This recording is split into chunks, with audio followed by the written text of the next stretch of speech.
compartilhar algo com você hoje. Algumas semanas atrás, não me lembro, acho que umas 4 semanas atrás, eu estive aqui em Maringá, nós viemos aqui participar das atividades da igreja, e eu fui junto com o Marco Aurélio fazer uma visita naquela tarde, num sábado à tarde.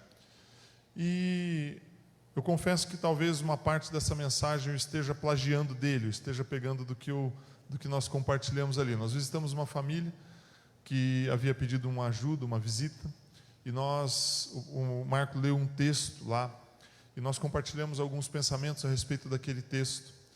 E eu voltei para casa naquele final de semana, e aquele texto ficou martelando na minha mente, e eu reli ele algumas vezes, e eu gostaria de compartilhar um pouco daquilo que Deus depositou no meu coração a respeito desse texto. Eu peço a você um pouquinho de paciência, porque o texto é um pouquinho longo, um pouquinho mais longo do que nós costumamos ler quando estamos ministrando a palavra. Eu quero pedir que você abra aí a sua Bíblia, se você trouxe, no livro de 2 Reis, no capítulo 4. Eu vou ler do verso 8 ao verso 37. Então, é um pouquinho longa a história, mas ela é importante que seja lida na íntegra. Eu prometo que eu não vou ler muitos textos hoje, porque eu estou lendo esse texto um pouco mais longo. Se você já abriu aí a sua Bíblia, você pode acompanhar comigo, ou você pode acompanhar aqui no telão. O texto diz assim: certo dia, Eliseu foi a Sunem, onde uma mulher rica instituiu que ele fosse tomar uma refeição em sua casa. Depois disso, sempre que passava por ali, ele parava para uma refeição. Em vista disso, ela disse ao seu marido: sei que esse homem que sempre vem aqui é um santo homem de Deus. Vamos construir lá em cima um quartinho de tijolos e colocar nele uma cama, uma mesa, uma cadeira e uma lamparina para ele. Assim, sempre que nos visitar, ele poderá ocupá-lo. Um dia, quando Eliseu chegou, subiu ao seu quarto e deitou-se. Ele mandou o seu servo, Geazi, chamar a sunamita. Ele a chamou, e quando ela veio, Eliseu mandou Geazi dizer-lhe: você teve todo esse trabalho por nossa causa. O que podemos fazer por você? Quer que eu interceda por você junto ao rei ou ao comandante do exército? E ela respondeu: estou bem entre a minha própria gente. Mais tarde Eliseu perguntou a Geazi o que se pode fazer por ela. Geazi respondeu: bem, ela não tem filhos e seu marido é idoso. Então Eliseu mandou chamá-la de novo. Geazi a chamou, ela veio até a porta e ele disse: por volta desta época, no ano que vem, você estará com um filho nos braços. Ela contestou: não, meu senhor, não iludas a tua serva, ó homem de Deus. Mas como Eliseu lhe dissera, a mulher engravidou, e no ano seguinte, por volta daquela mesma época, deu à luz um filho. O menino cresceu e certo dia foi encontrar-se com seu pai, que estava com os ceifeiros. De repente ele começou a chamar o pai, gritando: a minha cabeça, ai, a minha cabeça. O pai disse a um servo: leve-o para sua mãe, leve para a mãe dele. O servo o pegou e o levou à mãe. O menino ficou no colo dela até o meio-dia e morreu. Ela subiu ao quarto do homem de Deus, deitou o menino na cama, saiu e fechou a porta. Ela chamou o marido e disse: preciso de um servo e de uma jumenta para ir falar com o homem de Deus. Vou e volto logo. Ele perguntou: mas por que hoje? Não é lua nova, nem sábado. Ela respondeu: não se preocupe. Ela mandou selar a jumenta e disse ao servo: vamos rápido, só pare quando eu mandar. Assim ela partiu para encontrar-se com o homem de Deus no Monte Carmelo. Quando ele a viu à distância, disse ao seu servo, Geazi: olhe, é a sunamita. Corra ao seu encontro e pergunte a ela: está tudo bem com você, tudo bem com seu marido e com seu filho? Ela respondeu a Geazi: está tudo bem. Ao encontrar o homem de Deus no monte, ela se abraçou aos seus pés. Geazi veio para afastá-la, mas o homem de Deus lhe disse: deixe-a em paz. Ela está muito angustiada, mas o Senhor nada me revelou e escondeu de mim a razão da sua angústia. E disse a mulher: acaso eu te pedi um filho, meu senhor? Não te disse para não me dar falsas esperanças? Então Eliseu disse a Geazi: põe a capa por dentro do cinto, pegue o meu cajado e corra. Se você encontrar alguém, não o cumprimente, e se alguém o cumprimentar, não responda.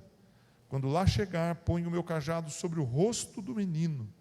Mas a mãe do menino disse: juro pelo nome do Senhor e por sua vida, que se ficares não irei.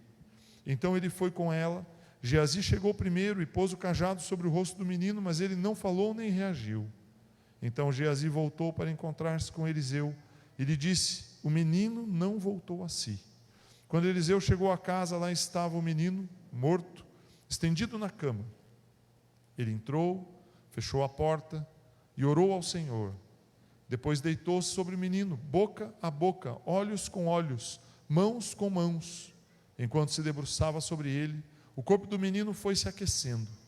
Eliseu levantou-se e começou a andar pelo quarto, depois subiu na cama e debruçou-se mais uma vez sobre ele. O menino espirrou 7 vezes e abriu os olhos. Eliseu chamou Geazi e o mandou chamar a sunamita, e ele obedeceu. Quando ela chegou, Eliseu disse: pegue o seu filho. Ela entrou, prostrou-se a seus pés, curvando-se até o chão. Então pegou o filho e saiu. Até aqui, até essa parte, esse texto ele mostra que o nosso Deus é um Deus de milagres. E eu quero compartilhar 3 aspectos com você que Deus colocou no meu coração a respeito dessa história. Eliseu, nós sabemos, ele era um profeta, ele era como Geazi o servia, ele servia a Elias, ele acompanhou Elias em muitas situações, ele viu muitos milagres de Deus acontecendo na vida de Elias e através da vida de Elias. Depois que Elias se afastou, o texto, se você ler um pouco antes aí em Reis, você vai ver que Elias foi assunto aos céus, ele foi tomado por Deus, e Eliseu ficou, e a capa de Elias veio sobre Eliseu, e ele assumiu a posição, o lugar de Elias como profeta no povo de Israel. E logo que ele assumiu, se você voltar na sua Bíblia alguns versículos antes, você vai ver que milagres começaram a acontecer.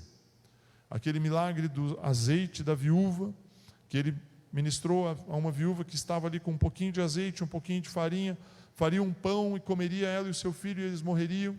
E então Eliseu vem e ministra sobre a vida dela, e aquele azeite daquela botija ele não cessa até que ela encha todas as vasilhas da cidade onde ela morava. Aconteceu um pouquinho antes desse período aqui. E a Bíblia ela é interessante porque ela nos conta que Eliseu ele transitava pelo país, ele andava pelo país, de Sunem, que era a cidade dessa mulher onde esse milagre aconteceu. A Bíblia não relata o nome da mulher, até o Monte Carmelo eram aproximadamente 30 quilômetros. E provavelmente aquela cidade, aquele caminho era um caminho comum para Eliseu. E ele circulava ali com frequência, e a mulher sabia que ele era o homem de Deus, sabia que ele servia a Deus, sabia que Deus se manifestava na terra através dele.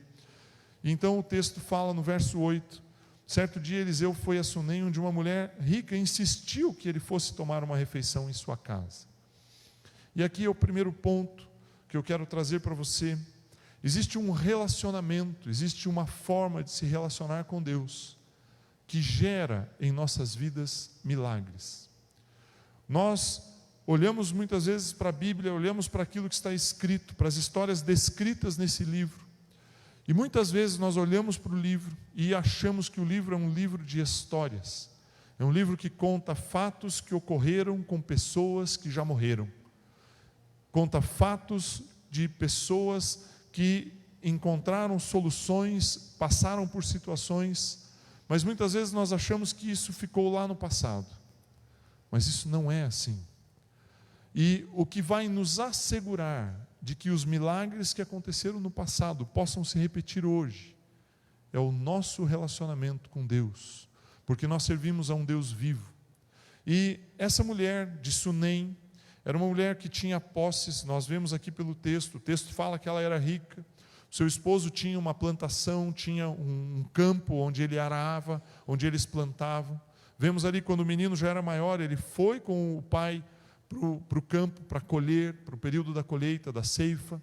Então eles eram pessoas que tinham recursos, tinham posses, tinham uma estrutura de vida, tinham uma vida bem estruturada financeiramente. E quando o profeta passava por ali, ela queria manter um período de comunhão com ele. Quando nós falamos de refeição, quando nós falamos de estar juntos, quando nós falamos de comunhão, nós definimos isso como sendo estar à mesa. Nós aqui da Comunhão Cristã Aba, especialmente você que está aí em um grupo familiar, você já percebeu que o grupo familiar ele acontece dentro de uma estrutura.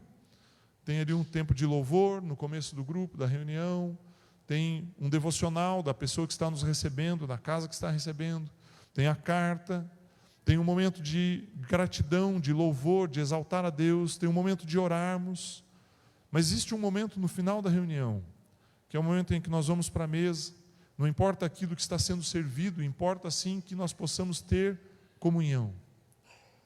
Nós como igreja trabalhamos 4 ênfases, que são os pilares centrais da nossa estrutura como igreja, como corpo, como parte do corpo de Cristo, que é a celebração, que é o que estamos fazendo hoje aqui, que é a evangelização, que é a edificação, e o 4º aspecto é a comunhão. A comunhão é uma palavra que está no nome da nossa igreja, Comunhão Cristã Aba. Às vezes as pessoas acham estranho, mas por quê? Porque nós como cristãos, nós entendemos que o relacionamento, ele é mais importante do que todas as outras coisas. Nós só podemos nos considerar como igreja, como parte do corpo de Cristo, se nós nos relacionamos. Igreja não são essas paredes, não é esse lugar, não é esse púlpito, não é o som, não é a música. Igreja é onde 2 pessoas se reúnem para celebrar a Deus. Aí existe uma igreja. Aí existe o corpo de Cristo. Ali está o corpo. Então nós como cristãos, a comunhão ela é o ponto central, fundamental das nossas vidas. Se nós não temos comunhão, nós não temos um relacionamento. Se não temos um relacionamento, não temos como manifestar a presença e o poder de Deus. Então, essa mulher entendeu isso. E ela sabia que aquele caminho, a cidade de Sunem, era um trajeto comum do profeta. Eu fico imaginando como, quando eu saio daqui, hoje nós usamos o carro, evidentemente, é diferente, mas para eu voltar na minha casa lá em Londrina, o caminho, eu tenho opções de caminhos, mas eu vou passar provavelmente por Arapongas, por Cambé, por Rolândia. Então eu fico pensando assim, é como se o profeta saísse de uma cidade que ele ia com muita frequência para voltar para o Monte Carmelo, e Sunem estava no caminho. Como eles usavam animais, ou até muitas vezes viajavam a pé, ela sabia que ele passava por ali, e ela entendeu que seria muito importante ela se relacionar com o homem de Deus, ter um relacionamento. Imagine o privilégio de ter o homem de Deus que acompanhou Elias, que presenciou milagres, sentado à sua mesa. Eu fico imaginando ele chegando de viagem, entrando na casa, ele se organizando ali, sentando para fazer uma refeição, e aí ela pergunta: e daí, Eliseu? Nessa última viagem, o que aconteceu? O que Deus fez? Quais são as realizações de Deus na sua vida? O que Deus manifestou através da sua vida? E então ela se motivou a tal ponto que ela chegou para o seu esposo e falou: vamos construir algo. E aí eles construíram um cômodo na sua casa. Isso mostra também que ela tinha recursos. E eles então hospedavam Eliseu. E Eliseu, como homem de Deus, como representante da presença de Deus, e nós precisamos entender que no Velho Testamento a situação era diferente de hoje. Hoje, quando você aceita Jesus Cristo, o Espírito Santo habita na sua vida. Você se torna uma nova criatura. Você é refeito para Deus. Tudo que passou antes do momento em que você aceitou Jesus fica para trás. Tudo se faz novo. Mas naquele momento as coisas não eram assim. O Espírito de Deus ele se manifestava pontualmente através de algumas pessoas especificamente. E quando ela entendeu isso, e ela abriu um espaço na sua casa para acolher o homem de Deus, a personificação da presença de Deus na terra, ela disse: Deus, eu quero me relacionar com o Senhor. E esse relacionamento, ele constrangeu Eliseu, ao ponto de Eliseu olhar para Geazi, seu servo, e falar: Geazi, o que nós podemos fazer? Que presente eu posso dar para ela? O que nós podemos realizar? E ele chama a mulher e fala: você quer que eu interceda junto ao rei? Eliseu tinha um acesso com o rei, com a corte. Eliseu tinha um acesso com as pessoas. E ela olha e fala: meu senhor, eu não preciso de nada. Tudo está bem. Mas nós sabemos que do ponto de vista cultural não era assim. Do ponto de vista cultural, 3, 4 mil anos atrás, 3 mil e poucos anos atrás, quando essa história aconteceu, quando uma mulher não tinha um filho, ela era as mulheres já eram consideradas de certa forma inferiores aos homens. Já tinha uma série de limitações do que elas podiam ou não podiam fazer. E quando uma mulher não podia dar um filho a um homem, isso a tornava menor ainda, menor até mesmo do que uma escrava. E quando ela se posiciona diante de Eliseu e fala: Senhor, está tudo bem. É como se ela estivesse dizendo: aquilo que eu preciso para me sustentar eu tenho. Eu tenho a minha casa, meu marido tem uma propriedade, nós temos tudo o que nós precisamos. E ela fala: nós vivemos bem no meio da nossa gente. Eliseu, não satisfeito, ele chama Geazi e fala: Geazi, o que dá para a gente fazer? O que eu posso fazer? Eu fico vendo a atitude de Eliseu e eu olho Eliseu como se fosse uma figura, um tipo de Deus. Quando nós estamos nos relacionando com Deus, Deus olha para nós e Ele pensa: o que eu posso fazer por você? Deus, Ele ficava olhando a humanidade, falando: como que eu posso me relacionar com eles de novo? E então Deus tomou uma decisão. Ele falou: eu vou enviar o meu filho. Ele vai sair aqui do meu lado e vai para essa terra. E ele vai morrer por eles. Porque através do sacrifício dele eu posso novamente ter relacionamento com esses homens, com os homens, com as pessoas, né? Não só com os homens, com as mulheres também, mas com o ser humano. Da mesma forma que Eliseu estava constrangido, Deus, ele nos presenteou com a presença dele através da morte e ressurreição de Cristo. E Eliseu então, Geazi chega para Eliseu e fala: olha, Senhor, ela não tem filhos. Geazi não precisa nem explicar nada. Por falar para Eliseu, ela não tem filhos, no momento Eliseu pesca e fala: olha, vamos lá. E então Eliseu chama a mulher e fala: no próximo ano, mais ou menos nessa época, você vai estar com uma criança no colo. E é esse o meu primeiro ponto.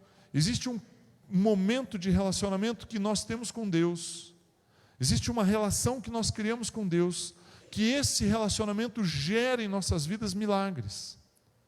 Eu fico olhando ela, a intenção, o desejo do coração dela, de frequentemente fornecer uma refeição, de um determinado momento envidar esforços financeiros, de preparar um lugar para que Eliseu, o profeta, e o seu servo estivessem acomodados. Aquela mulher desejou tremendamente se relacionar com Deus. Eu não pedi para o Wellington separar lá, mas abra comigo Salmos. Se você puder abrir comigo, Salmo 132. Olha o que esse texto diz. Vou ler do verso 1. O texto diz assim: Senhor, lembra-te de Davi e das dificuldades que ele enfrentou. Ele jurou ao Senhor e fez um voto ao poderoso de Jacó: eu não entrarei na minha tenda, eu não me deitarei no meu leito, eu não permitirei que os meus olhos peguem no sono, nem que as minhas pálpebras descansem, enquanto eu não encontrar um lugar para o Senhor, uma habitação para o poderoso de Jacó. Olha o coração de Davi. Davi, ele olhou para Deus e ele falou assim: Senhor, enquanto eu não tiver uma morada para o Senhor, eu não vou descansar. Enquanto eu não tiver um lugar onde eu possa me relacionar contigo, enquanto não existir uma casa construída onde a tua arca esteja colocada, eu não vou descansar. E era isso que a mulher sunamita estava fazendo. Ela disse: enquanto eu não puder me relacionar com o homem de Deus, ter um contato, ter intimidade com a presença de Deus, eu não vou descansar. E esse relacionamento, essa comunhão, esse contato dela com o homem de Deus, gerou na vida dela um milagre, gerou na vida dela o poder de Deus, trouxe um milagre sobre a vida dela. Aquilo que ela desejava aconteceu porque ela se relacionou com Deus. Olhe só o que Jesus fala a nosso respeito. Abra comigo a sua Bíblia em João, capítulo 15. Quero ler do verso 12 ao 16. Olhe só o que Jesus está falando aos seus discípulos. O meu mandamento é este: amem-se uns aos outros como eu os amei. Ninguém tem maior amor do que aquele que dá a sua vida pelos seus amigos. Vocês serão meus amigos se fizerem o que eu lhes ordeno. Já não os chamo servos, porque o servo não sabe o que o seu senhor faz. Em vez disso, eu os tenho chamado amigos, porque tudo o que ouvi do meu Pai, eu lhes tornei conhecido. Meu irmão, você não está aqui para servir a Deus. Eu não estou aqui para servir a Deus. Eu não sou servo. Eu sou um amigo. Um amigo é aquele em quem você confia, ao ponto de confidenciar os seus desejos, os seus sentimentos, as suas dores, as suas alegrias. Um amigo é aquela pessoa que, quando você passa por uma dificuldade, mesmo que muitos não saibam, ele vai lá e estende a mão. Um amigo é aquele que, quando você conquista algo, ele vem até você e ele se alegra com você. Um amigo é aquela pessoa que tem um relacionamento, que tem comunhão. Nós costumamos falar na igreja, hoje a gente não tem dito muito isso, mas nós costumamos dizer que para que você possa se considerar amigo de alguém, você tem que comer um saco dessa altura assim de sal junto. Um saco de sal. Como que você come um saco de sal? Você tem que pegar o sal, você não vai pegar uma colher e pôr na boca. Você vai pegar o sal e vai pôr ele para temperar a comida. Quanto sal você põe para temperar ali um arroz? Uma pitada, meia colher. Para comer um saco de sal junto, você tem que comer muita carne, muito arroz, muita maionese, muita salada junto. Isso representa o quê?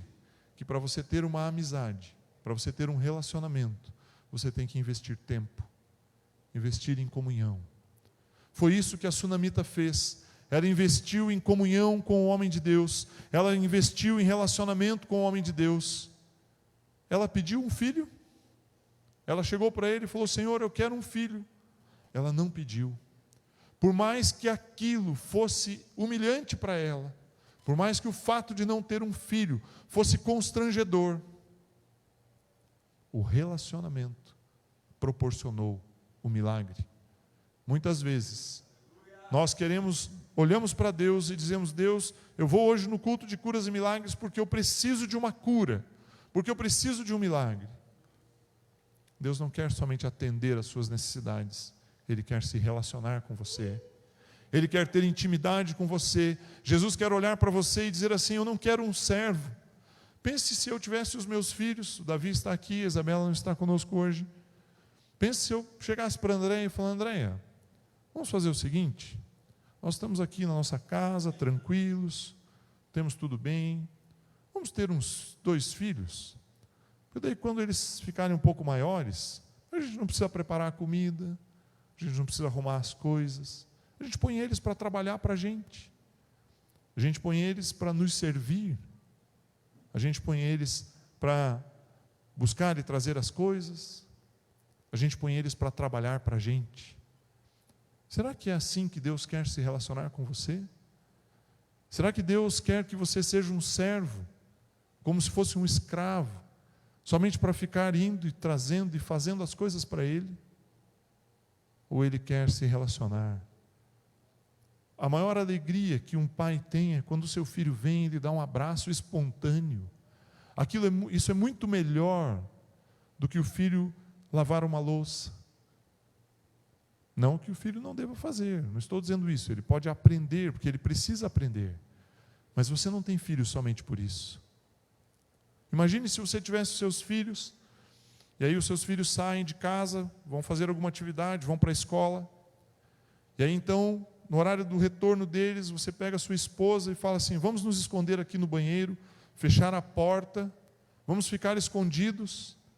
E quando eles voltarem da escola, se eles pararem aqui no corredor, na frente da porta, e eles começarem a cantar e louvar e adorar, depois de um tempo deles fazendo isso, aí então nós vamos dar a satisfação para eles de ter a nossa presença. porque eles estão nos adorando. Será que é somente por isso que nós teremos filhos? Será que Deus espera apenas isso de nós? Deus quer se relacionar com você. E quando você dispor o seu coração para se relacionar com Ele, os milagres acontecerão. Os milagres virão. Os milagres vão surgir. O outro aspecto, senão eu vou ficar aqui a noite toda falando. O outro aspecto que é muito importante nesse texto, se você puder voltar comigo ali em 2 Reis. E talvez dos 3 pontos que eu vou colocar aqui para você, esse é o que mais me impacta. Quando ela passa pela situação da perda do seu milagre. Aquela mulher perdeu o milagre. Ela recebeu um milagre. Aquela criança cresceu. Para ele ter ido com o pai para ceifar, pelo menos 10, 12 anos de idade ele tinha que ter. Porque senão eles não liberariam ele para ir para o campo. Imagine então que aquele fato aconteceu 10 anos antes. Nós precisamos entender que a Bíblia ela é um livro muito compacto. Muito compacto.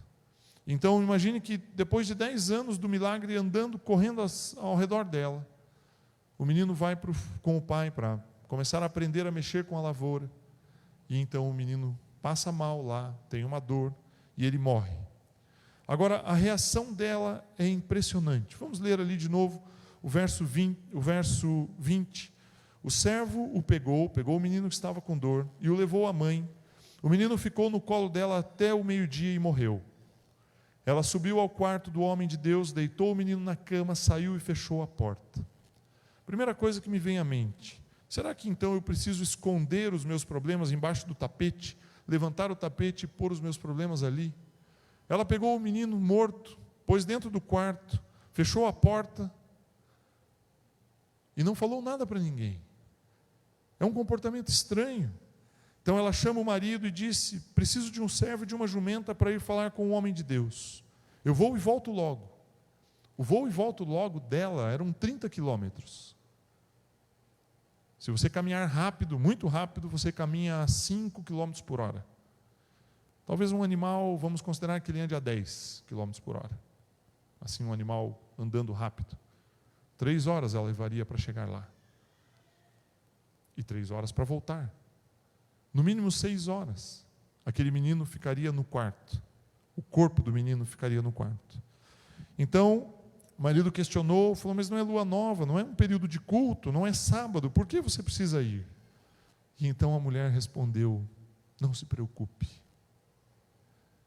10 anos, 12 anos convivendo com a criança, sabendo que era difícil. Se o esposo 12 anos antes já era velho, imagine 12 anos depois. Talvez o próprio corpo dela já tivesse amortecido ao ponto dela não ter condição de ter outro filho. E o milagre morreu. E ela vira para o esposo e fala: não se preocupe. Aonde estava a confiança dessa mulher? Aonde estava o nível de fé dela? Onde estava depositada a fé dela? E aí então, ela pega o jumento, pega o servo, vai até o profeta. E aí quando ela está chegando, Eliseu viu ela de longe, pediu para Geazi correr, verso 26, corra ao seu encontro e pergunte a ela: está tudo bem com você? Tudo bem com seu marido e com seu filho?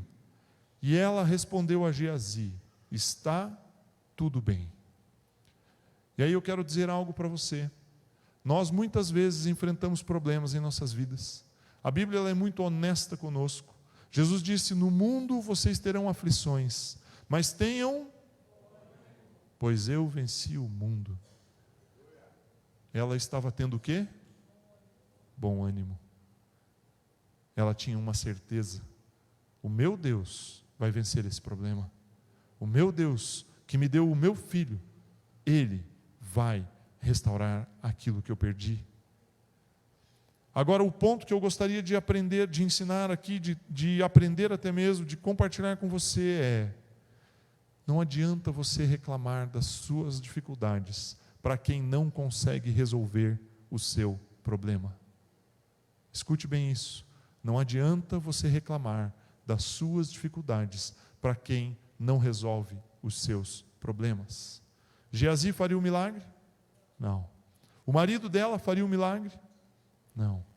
Os servos fariam um milagre? Não.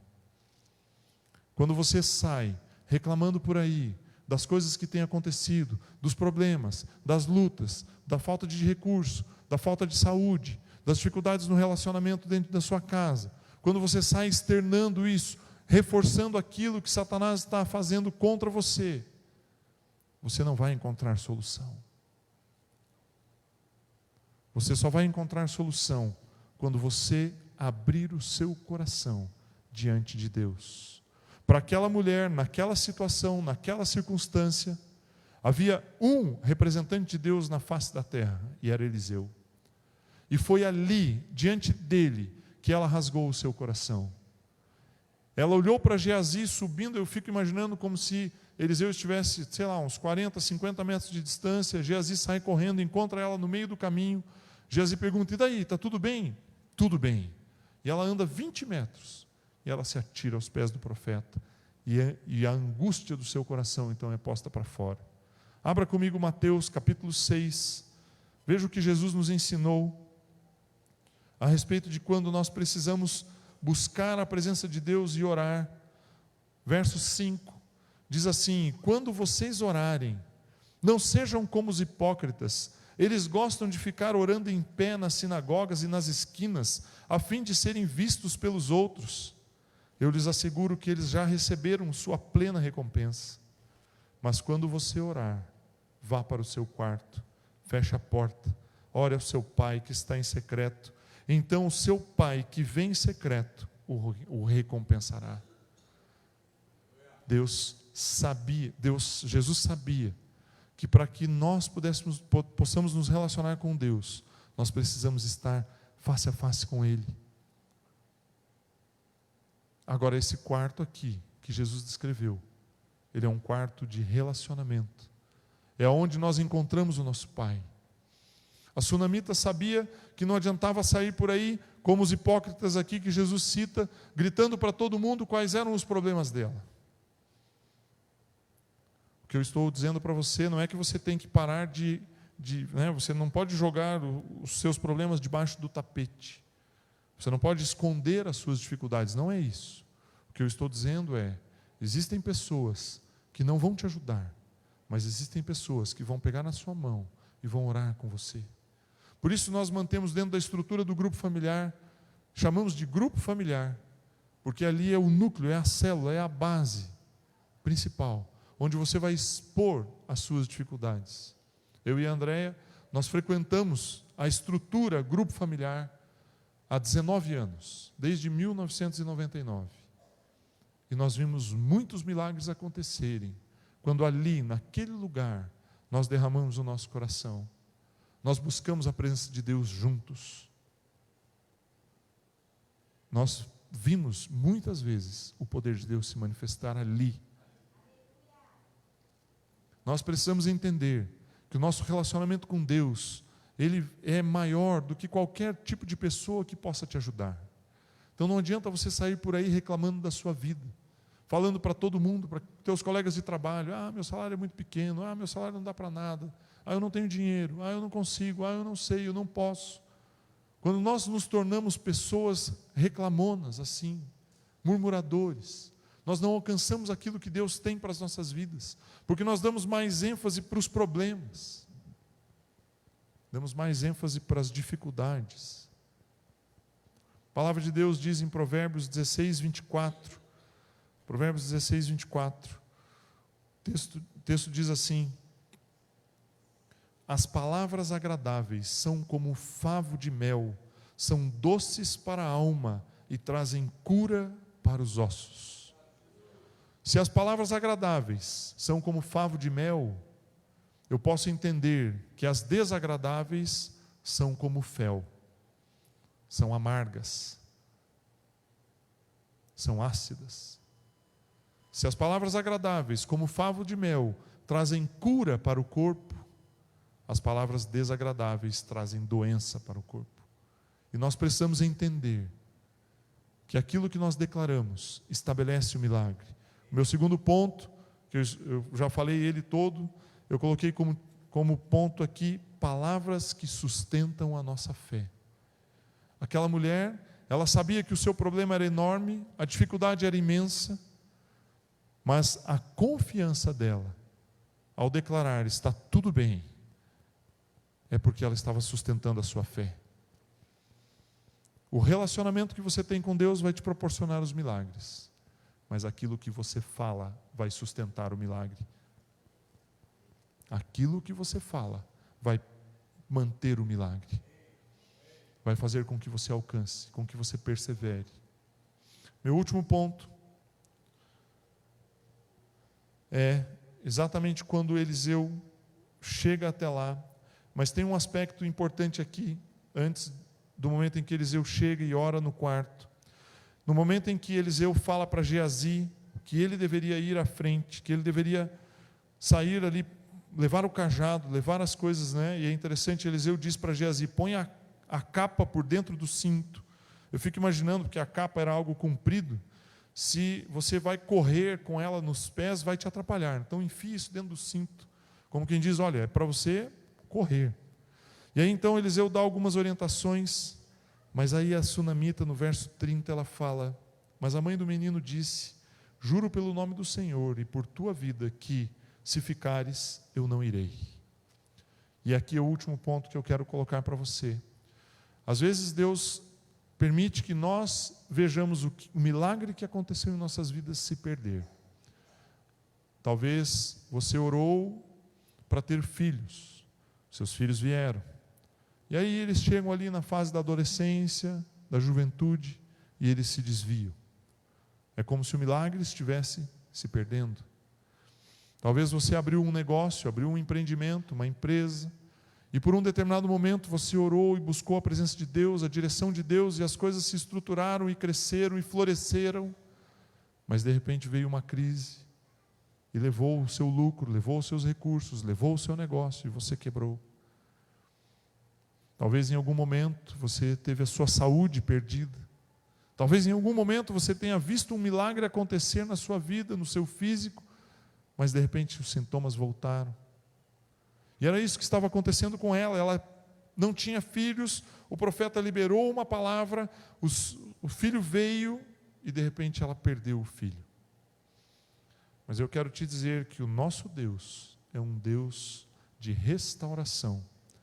Ele restaura.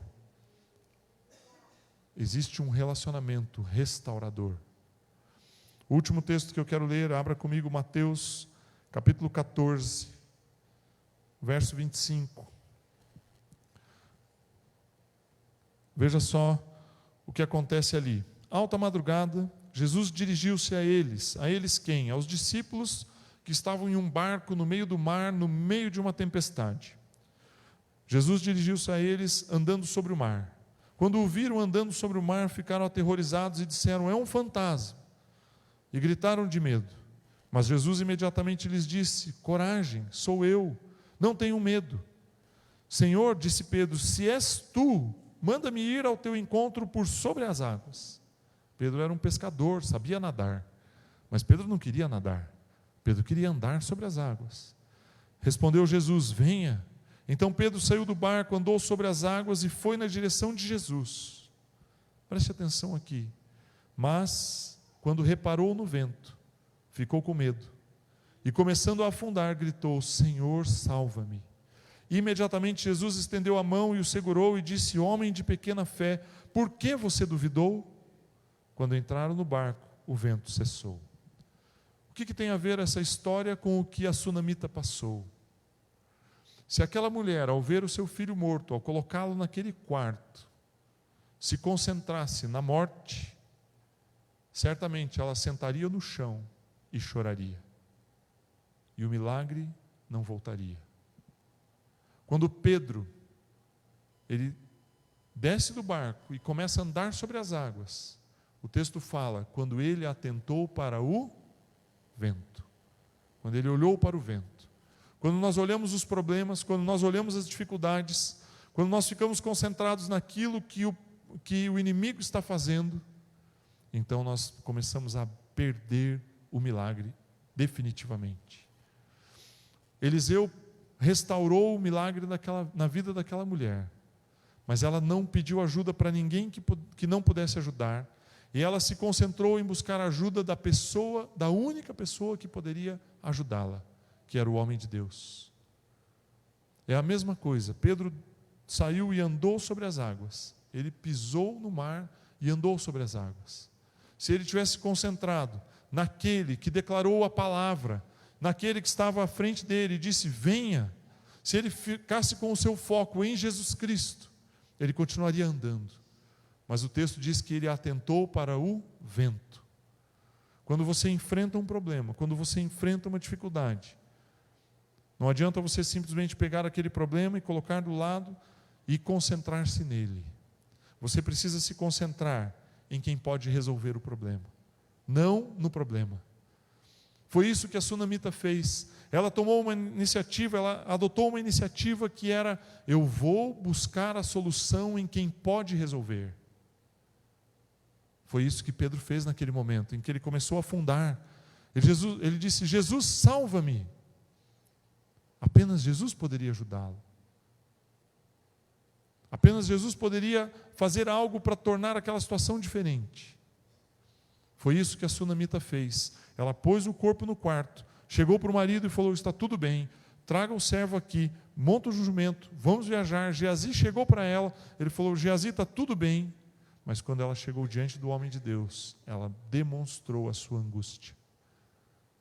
Ela recorreu a quem poderia resolver. E apenas Jesus Cristo pode resolver as dificuldades que você tem. A palavra de Deus diz que sem Jesus nós não podemos fazer nada. Nós não temos como resolver nada. É através dele, é por ele, é com ele em nossas vidas que nós podemos encontrar solução. Somente com ele em nós. E é isso que eu quero compartilhar com você hoje. Existe um relacionamento que gera milagres nas nossas vidas. Existem palavras que sustentam aquilo que nós cremos. Assim como existe uma restauração para aqueles que se relacionam com Deus. Nós estamos sujeitos a passar por problemas, estamos sujeitos a passar por dificuldades, por enfrentar lutas, mas nós cremos e confiamos que com Cristo nós podemos vencer. Paulo escreveu isso, somos mais do que vencedores em Cristo Jesus. Somos mais do que vencedores. É ir além da vitória. Paulo escreve aos Romanos dizendo que nada pode nos separar do amor de Cristo. Então confie nisso, saiba que é esse o teu milagre. Você hoje veio para um culto de curas e milagres. Eu não sei qual é a tua dificuldade, eu não sei qual é o problema que você enfrenta, eu não sei qual é o tamanho do milagre que você tem. Eu não sei qual é o morto que ficou no quarto de algum lugar hoje. Não sei. Mas saiba de uma coisa, aquele que pode restaurar está aqui. Aquele que pode dar vida está aqui. Aquele que pode transformar as situações está aqui hoje. Somente Ele pode operar algo na sua vida. Quais são as nossas palavras? O que você tem declarado a respeito de você mesmo? O relacionamento com Ele vai gerar os milagres. O poder de Deus vai se manifestar na sua vida. Saiba disso. E quando houver uma luta, quando os ventos ficarem fortes ao seu redor, não olhe para o vento. Olhe para Jesus. Não faça como Pedro.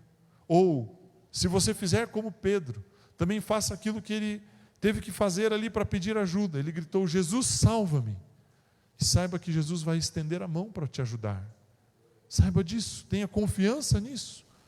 Creia nisso, tenha certeza disso. Tenha essa certeza. O poder de Deus está disponível para você hoje. Quero te convidar a ficar em pé. Esse texto edificou muito a minha vida. Esse texto trouxe consolo e conforto à minha vida. Porque existem momentos em que nós olhamos a situação e nos concentramos na situação. Mas hoje chegou o dia de você tirar os seus olhos das circunstâncias e das situações. Chegou o dia de você parar de falar para as pessoas o tamanho do seu problema. Chegou o dia de você falar para o seu problema o tamanho do seu Deus, porque é Ele que vai trazer solução. Eu me lembro de Davi diante de Golias. Golias despreza Davi, porque ele estava ali com um cajadinho, uma funda, umas pedras. E Golias olha e fala: você vem a mim com paus, com pedras? Quem você acha que você é? E muitas vezes é assim que Satanás olha para nós. Ele lança os seus dardos, as suas setas, achando que vai nos destruir. Mas Davi, ao olhar para Golias, ele fala: eu vou contra você, em nome do Deus Altíssimo.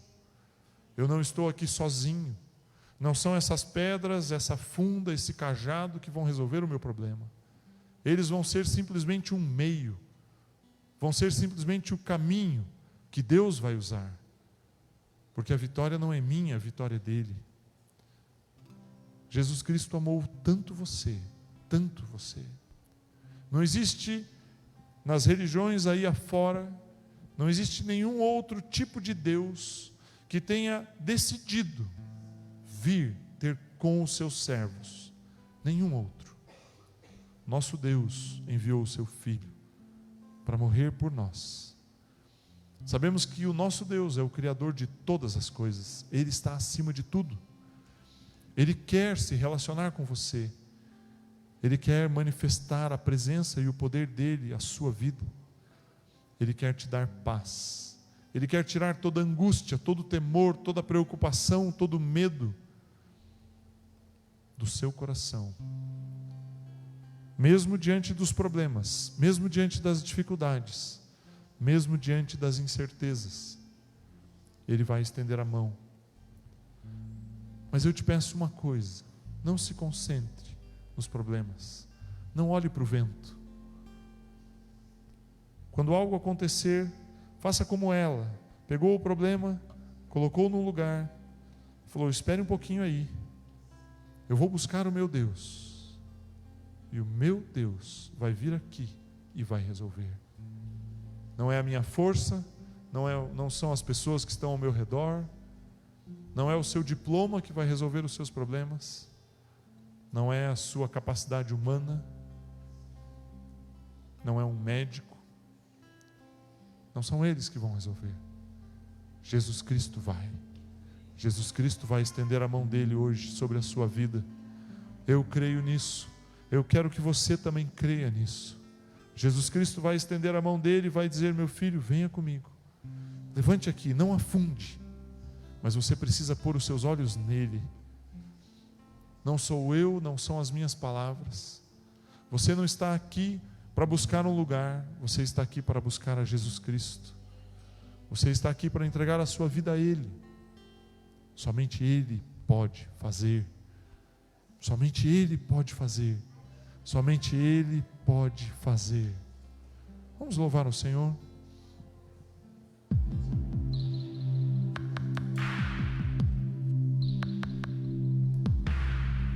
Cante. Após esse louvor, eu quero orar por você. Quero que você venha